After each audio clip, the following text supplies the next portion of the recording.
Most kittens start off looking the same, absolutely adorable. Their small paws, large eyes, and wobbly disposition make it easy for us to fall in love with them.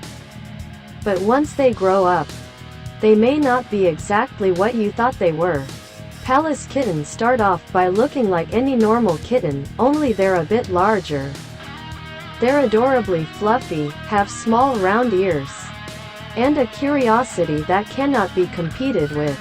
Once they grow up, however, they look incredibly different from their younger selves. Palace cats are actually large felines that live on the grasslands of Central Asia and have been hunted for many years for their thick coats.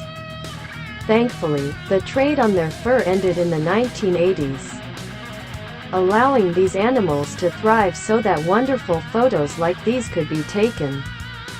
However, because their main food source, pica and vole, are considered pests, they are poisoned. And when the Palace cats eat them, they are poisoned in turn. This has led to many of them dying. Their numbers are also further depleted from habitat loss, which makes it more difficult for them to find and build suitable dens. Their faces end up being quite expressive, though most times that expression seems to be annoyance. Their unique features and face shape are a wonder to behold, and are actually quite stunning felines.